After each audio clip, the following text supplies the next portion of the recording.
correct these measures by the government. Thank you, sir. Thank you. Shrikant Shinde जी।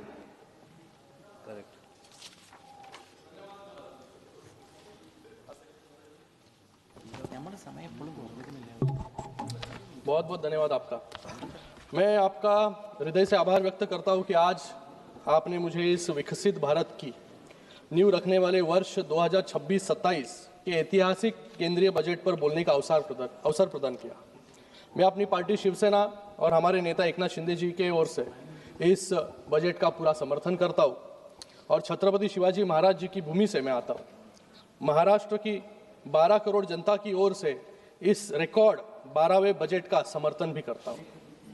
मैं अपनी बात और इस बजट का क्या इम्पैक्ट है उसको कुछ पंक्तियों के माध्यम से आपके सबके समक्ष रखना चाहूँगा। नए भारत का ये मजबूत आधार है, नए भारत का ये मजबूत आधार है। सेहत, शिक्षा, रोजगार, हर सपना साकार होगा। न रुके हैं कदम, न थमेगा ये कारवां। देख लो दुनिया वालों, ये बदलता हुआ हिंदुस्तान है। ये 12 साल की यात्रा सामान्य नहीं है। यह इस बात का गवाह है कि 12 सालों में 3 बार देश की जनता ने हमें आशीर्वाद दिया और 9 बार माननीय वित्त मंत्री जी ने यहाँ पर इस सदन में रिकॉर्ड बजट पेश किया। मैं उनका भी तहे दिल से यहाँ पर अभिनंदन करता हूँ कि भारत के इतिहास में पहली बार सलग कंटिन्यूसली 9 बार बजट पेश करने का काम जो है वित्त मंत्री जी ने यहाँ पर किया है। कल कुछ लोग भाषण दे रहे थे और वो भी वीमेन, सारी महिला, और वो भी वीमेन देश की महिला। आने वाले समय में महिला राज इस देश में आने वाला है। 33% महिलाओं का आरक्षण जो है और सब कल कुछ लोग भाषण दे रहे थे यहाँ पर कि सारी कमियां गिना रहे थे, लेकिन मैं एक युवा होने के नाते आज की पीढ़ी को ये बताना चाहूँगा कि हमारा देश कहाँ था और हमारा देश आज कहाँ तक पहुँचा है। देश का बजट 2013-14 में सिर्फ 16.5 लाख करोड़ था। आज माननीय प्रधानमंत्री जी के नेतृत्व में हमारा बजट 53.5 लाख करोड़ का हो चुका है। यह हमारी भारत सरकार की ताकत है। तीसरी बार जीत और 3 गुना विकास। महोदय, आज ये सदन चल रहा है, कल से सदन चल रहा है। गए कई दिन कुछ साथियों ने सदन चलने नहीं दिया। कुछ लोग अनपब्लिश्ड डॉक्यूमेंट को प्रस्तावित करने की कोशिश यहाँ पर कर रहे थे। हाँ राहुल जी, सुन, बहुत कोशिश। आज भी यहाँ पर कुछ ग्रिप चोक इतना ही शुरुआत में मुझे सुनाई दिया। बजट पे भाषण है या किसी और चीज पर या मार्शल आर्ट्स पर। मार्शल आर्ट्स की क्लास अगर लेनी है हमें तो हम जरूर आएंगे आपके पास। लेकिन मुझे लगता है कि अगले समय से इस सदन में अगर हमारे नेता अगर भाषण करने के लिए आए तो मुझे लगता है कि जैसे कोई मूवी के पहले एक डिस्क्लेमर आता है कि ये भाषण पूरी तरह से काल्पनिक है, काल्पनिक घटनाओं पर आधारित है, इसका सत्य, तर्क या वास्तविकता से दूर दूर तक संबंध नहीं। ऐसा हमारे दो स्क्रीन है हमारे पास, वहां पर आप लगा सकते हैं, तो सभी को जो समझना है वो समझ लेंगे। विपक्ष के साथी इकोनॉमी और नेशनल सिक्योरिटी पर बात कर रहे थे और उनके लिए आज मैं इस सदन के पटल पर कुछ पब्लिश्ड और फैक्ट चेक्ड इंफॉर्मेशन रखना चाहूंगा। सबसे पहले पूर्व आरबीआई गवर्नर सुब्बाराव जी की ऑटोबायोग्राफी जस्ट अ मर्सनरी, उसमें वो लिखते हैं, finance ministry pressurised RBI to soften interest rates and project an overly optimistic economic view. ये अभी कुछ लोग यहाँ पर बात कर रहे थे इकोनॉमी खतरे में है। ये लोग इकोनॉमिक ग्रोथ की गलत पिक्चर प्रेजेंट करने के लिए ऐसी नीतियां अपनाते थे। दूसरा एक ब्रुक्स रिपोर्ट, जिसको पब्लिश करने के लिए इस सदन में पहले भी मांग उठी है, लेकिन आज तक उसको इस सदन में पेश नहीं किया गया। ये बताता है कि 1962 के युद्ध में क्या हुआ था। युद्ध के बारे में भी यहाँ पर, चीन के बारे में भी यहाँ पर बात रखने की कोशिश कुछ लोगों ने की।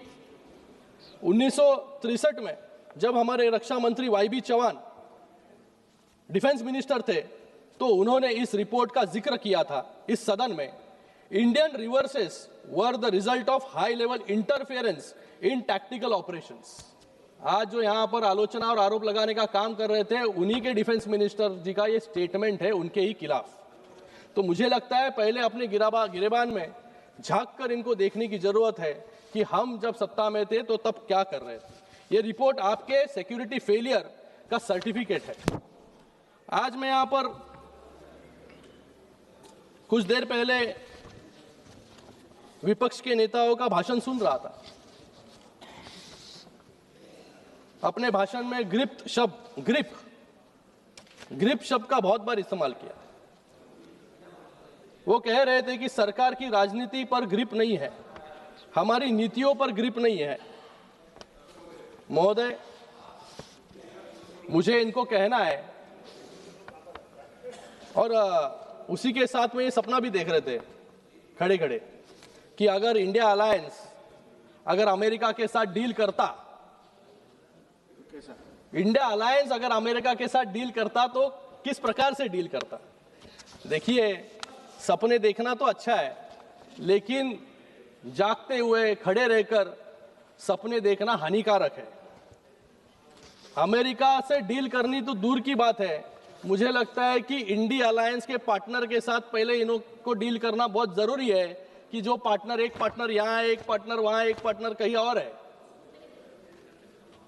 तो आज इस प्रकार से ये डील के बारे में बात कर रहे थे, जिनकी खुद की पॉलिटिकल डील हर राज्य में कैंसिल हो रही है, जो आज सदन में खड़े होकर अंतर्राष्ट्रीय संधियों पर ज्ञान दे रहे हैं। पहले अपना घर संभालिए, फिर देश, फिर दुनिया के बारे में सोचिए।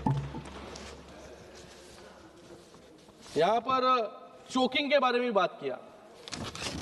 इतिहास गवाह है गए 12 सालों में किस तरीके से हर एक राज्य में लोगों ने इनकी पार्टी को चोक करने का काम जो है गए 12 साल में किया है। आज तक वो कंटिन्यू हो रहा है और आगे भी ऐसे ही चोकिंग 96 टाइम्स लव जी बोल रहे 96 टाइम्स चोकिंग हुई। अरे तुम तो अभी वहां गए राहुल जी, यही थे, उसका लीजिए थोड़ा सा एडवांटेज।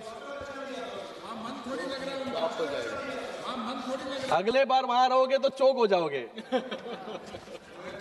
अध्यक्ष महोदय, यहां पर डेड इकोनॉमी के बारे में भी बात कर रहे थे। ये डेटा के बारे में बात कर रहे हैं, डेड इकोनॉमी के बारे में बात कर रहे हैं। मैं कुछ तथ्य और डेटा यहां पर रखना चाहूंगा। ये डेटा आपको स्पष्ट कर देगा कि डेड इकोनॉमी जो थी वो 2014 के पहले ये विरासत में देकर गए थे, लेकिन 2014 के बाद माननीय हमारे प्रधानमंत्री नरेंद्र मोदी जी के नेतृत्व में ये डेवलपिंग इकोनॉमी की ओर जो है ये देश बढ़ रहा है। तीसरी बड़ी अर्थव्यवस्था बनने भारत जा रहा है। ये टेक्सटाइल इंडस्ट्री के बारे में आप कह रहे थे कि टेक्सटाइल इंडस्ट्री डेड है। मैं महाराष्ट्र से आता हूं और महाराष्ट्र जो इस देश का टेक्सटाइल हब माना जाता है, जहां की मिलों की धड़कन से देश का कपड़ा बाजार चलता है। ये टेक्सटाइल सेक्टर 1 करोड़ लोगों को जॉब देने का काम करता है। जो टेक्सटाइल सेक्टर 1 करोड़ लोगों को जॉब देता है वो कैसे डेड हो सकता है? ये नीतियों का फल है कि गए 12 साल में ये टेक्सटाइल हब इनके समय पूरी तरीके से डेड हो चुका था। उसको रिजुविनेट करने का काम, जिंदा करने का काम हमारी सरकार ने किया, हमारी नीतियों ने किया। इसलिए 1 करोड़ लोगों को जॉब देने का काम ये टेक्सटाइल सेक्टर कर रहा है। और ग्लोबल टेक्सटाइल एक्सपोर्ट्स के बारे में हम लोग बात करें तो 4% है। जो 4% पूरे दुनिया का टेक्सटाइल हिस्सेदार हो सकता है, वो डेड कैसे हो सकता है? तो इसलिए मैंने कहा आपको कि शुरुआत में लगा दीजिए डिस्क्लेमर। ये गंभीर बात यहां पर कर रहे थे कि भारत माता को बेच दी। यहां पर किरण रिजिजू जी कहा है आप कि किसी माइकलाल में दम नहीं है जो भारत माता को बेचे, लेकिन इनके समय भारत माता का अपमान करने का काम किसने किया? अक्साई चीन, याद है आपको अक्साई चीन? इनके ही प्रधानमंत्री जी ने कहा था वहां तो घास का एक तिनका भी नहीं उगता, इस जमीन का हम क्या करेंगे। कच्चा थीऊ द्वीप जो श्रीलंका को दे दिया, इनके ही समय दे दिया। तो भारत माता का अपमान करने का काम इन लोगों ने किया। और जम्मू एंड कश्मीर जिसको बचाने का काम हमारे प्रधानमंत्री और हमारे होम मिनिस्टर जी ने किया, 370 कलम लगा के, आज उसकी बदौलत है आज जम्मू एंड कश्मीर भी भारत का हिस्सा है। ये कह रहे थे यहां पर कि पाकिस्तान और भारत को अमेरिका ने एक ही तराजू में तोला है। मैं यहां पर कुछ ये जैसे बुक लेके आए थे, मैं यहां पर कुछ न्यूज लेके आया हूं। US used Pakistan then threw away like toilet paper. ये किसने कहा? ख्वाजा आसिफ, जो डिफेंस मिनिस्टर है पाकिस्तान के, 2 दिन पहले ये उन्होंने कहा। यह है पाकिस्तान की लेवल, जिसको हर समय भारत के बाहर भी जाकर भारत को अपमान करने का काम और इस सदन में खड़े रहकर भी भारत का अपमान करने का काम कुछ लोग रोज यहां पर कर रहे हैं।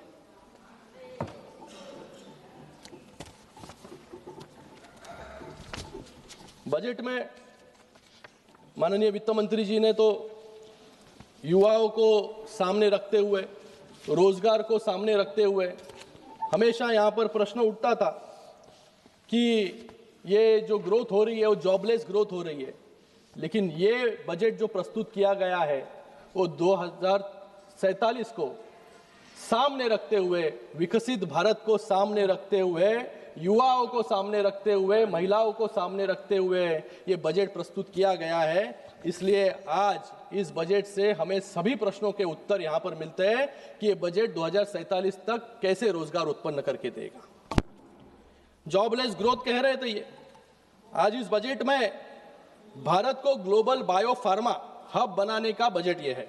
10,000 करोड़ का एलोकेशन किया गया है। एबीसीजी जो मुंबई में स्थापित होने वाली है, केमिकल प्रोडक्शन के लिए 3 केमिकल पार्क्स हो, महात्मा गांधी ग्राम रोजगार सेवा स्वराज अभियान हो, 200 लीगेसी इंडस्ट्रियल क्लस्टर्स को, अभी तक जिसके बारे में कभी निर्णय नहीं लिया गया था, जो सिक इंडस्ट्रीज है उसको पुनः रिजुवेनेट करने का काम इस बजट के माध्यम से होगा। सबसे महत्वपूर्ण एसएमई ग्रोथ फंड, जिसके अंदर 10,000 करोड़ का डेडिकेटेड एसएमई ग्रोथ फंड है, जो छोटे मोटे उद्योगों को चालना देने का काम इस बजट के माध्यम से होने वाला है। इंडस्ट्रियल और लॉजिस्टिक कॉरिडोर के पास 5 यूनिवर्सिटी टाउनशिप। अब हमेशा प्रश्न रहता था कि कोई कुछ हमने शिक्षा ले ली तो उसके बाद जॉब कैसे मिलेगा। एक महत्वपूर्ण निर्णय इस सरकार के माध्यम से, वित्त मंत्री जी के माध्यम से लिया गया कि इंडस्ट्री स्टूडेंट पार्टनरशिप को बढ़ाने के लिए यूनिवर्सिटी टाउनशिप, जहां पर इंडस्ट्रीज और लॉजिस्टिक पार्क्स हैं, वहां पर स्थापित करने का ये बहुत बड़ा निर्णय है सर। युवाओं को इससे तुरंत नौकरी जो है ये यहाँ पर मिलेगी। तो ये नरेंद्र मोदी जी की सरकार है, ये डेवलपमेंट का कमिटमेंट है। इसलिए आज इतने 12 सालों में भी, सर मैं अकेला एक स्पीकर हूं मेरे पार्टी से, आप थोड़ा अलग अलग निर्णय इस बजट में लिए गए, उसके अंदर मैं नहीं जाऊंगा, बहुत लोग मेरे साथी इसके ऊपर बात कर चुके हैं। लेकिन कल यहां पर कुछ लोग नेशनल सिक्योरिटी, महिलाओं पर अत्याचार, जीने से मरने तक का टैक्स देना पड़ता है, इसके ऊपर बहुत बड़ा भाषण जो है करके गए। अब मैं बताना चाहूंगा कि नेशनल सिक्योरिटी को सबसे ज्यादा कमजोर किसने किया है, कौन से राज्य ने किया है? वो है बंगाल का सरकार ने इस नेशनल सिक्योरिटी को सबसे ज्यादा डैमेज करने का काम किया है, क्योंकि सबसे ज्यादा घुसपैठिया जो है इस देश में बंगाल के माध्यम से सिर्फ वोट बैंक की राजनीति के लिए यहां पर छोड़े जाते हैं। आज मुंबई, महाराष्ट्र में भी सबसे ज्यादा घुसपैठिया और बांग्लादेशी आपको पाए जाएंगे। 1 अप्रैल 2011 से 30 सितंबर 2025 के बीच पश्चिम बंगाल के कुल 6,895 कंपनियां जो रजिस्टर्ड ऑफिस थे वो राज्य के बाहर चली गई। क्यों चली गई? ये आपकी नीतियों के वजह से चली गई। जिस बंगाल को हब ऑफ इनोवेशन कहा गया था, उस बंगाल को आज हब ऑफ इन्फिल्ट्रेशन बना दिया गया है, क्योंकि वहां पर इन्वेस्टर्स के लिए नहीं बल्कि घुसपैठियों के लिए रेड कारपेट जो है बिछाने का काम यहां पर हो रहा है। कुछ रिप्लाई छोड़ दें एफएम के लिए। मैं सर मैं आपको कहूंगा कि कल यहां पर कहा गया कि हम कौन से भारत से आते। मैं कहना चाहूंगा कि यहां पर हम एक नए भारत से, जो 2014 के बाद एक विकसित भारत की ओर जा रहे हैं, उस भारत से मैं आता हूं। 2014 के पहले अर्थव्यवस्था कोलैप्स होने वाली थी, लेकिन 2014 के बाद मैं उस भारत से आता हूं जहां आज कॉमनवेल्थ 2G और कोल स्कैम जैसे हाई स्पीड करप्शन के दौर से निकलकर पुणे, बेंगलोर और Mumbai Pune high speed corridor की तरफ हम लोग बढ़ रहे हैं। मैं उस भारत से आता हूं जो 9% इन्फ्लेशन से निकलकर 2 लाख स्टार्टअप्स और 120 यूनिकॉर्न्स के माध्यम से इनोवेशन की तरफ हम बढ़ रहे हैं। मैं उस भारत से आता हूं जहां कश्मीर में हम टेररिज्म से 2 करोड़ के रिकॉर्ड टूरिज्म की तरफ हम बढ़ रहे हैं। मैं उस भारत से आता हूं जो फ्रजाइल 5 की लिस्ट से निकलकर फास्टेस्ट ग्रोइंग इकोनॉमी बन रही है। मैं उस भारत से आता हूं जहां अब कम्युनल वायलेंस बिल वाली अपीजमेंट की राजनीति नहीं बल्कि 25 करोड़ लोगों को गरीबी से बाहर निकालने वाली अपलिफ्टमेंट की नीति चलती है। मैं उस भारत से आता हूं जहां पहले की राजनीति करप्शन पथ पे चलती थी, आज कर्तव्य पथ पर चल रही है। मैं उस भारत से आता हूं जहां 2014 में हाईवे सिर्फ 91,000 किलोमीटर थे, जो आज 1.5 लाख किलोमीटर हो गए। सड़क बनने की रफ्तार 11 किलोमीटर प्रतिदिन से 34 किलोमीटर बन चुकी है। मैं उस भारत से आता हूं जहां पोर्ट्स की क्षमता 14 से बढ़कर 2700 MMTP हो गई है। मैं उस भारत से आता हूं जहां एयरपोर्ट 74 से बढ़कर 160 कर दिए गए। मैं उस भारत से आता हूं जहां नक्सलवाद शुरू हुआ था, आज हमारी सरकार ने 126 जिलों से सिमटकर सिर्फ 8 जिलों में रह गया है। मैं उस भारत से आता हूं जहां भारत का डिफेंस एक्सपोर्ट 2013-14 के 680 करोड़ रुपए से बढ़कर 2024-25 में 23,600 करोड़ रुपए तक हो गया है। यह है मेरा भारत, जिस पर मुझे गर्व है। ये नरेंद्र मोदी जी के नेतृत्व वाला नया भारत है, जो विकास, विरासत और जनता के विश्वास के साथ आगे बढ़ रहा है। आप कितने भी स्पीड ब्रेकर बनकर इसमें रोकने की कोशिश करें, ये रिफॉर्म एक्सप्रेस है। अब बुलेट ट्रेन की स्पीड से ही आगे चलेगी। मैं अंत में सर, बहुत में सबकी बातों का जवाब दे दिया। अंत में सबका जवाब कंक्लूड कर रहा हूं सर, कंक्लूड कर रहा हूं। बहुत है अभी, लेकिन बहुत लोगों को बात करनी है यहाँ पर। अध्यक्ष महोदय, अंत में मैं इतना ही कहूँगा कि बजट महज पन्नों का पुलिंदा नहीं है। ये बजट किसान के खेत में पानी, युवा के हाथ में रोजगार और महिलाओं के जीवन में सम्मान और गरीब के घर में राशन की गारंटी है। ये जितने भी नकारात्मकता फैला दे, देश अब रुकने वाला नहीं है। देश अब अनपब्लिश्ड किताबों पर नहीं, पब्लिश्ड विकास पर ही विश्वास करेगा। और अंत में कुछ पंक्तियां, जहां उम्मीदें दम तोड़ती थी वहां हमने फूल खिलाए हैं। बड़ी तरकीब से कश्ती यहां तक लेकर आए हैं। बहुत बहुत धन्यवाद। बदल देते हैं हम दरिया की लहरें अपनी हिम्मत से, बदल देते हैं हम दरिया की लहरें अपनी हिम्मत से।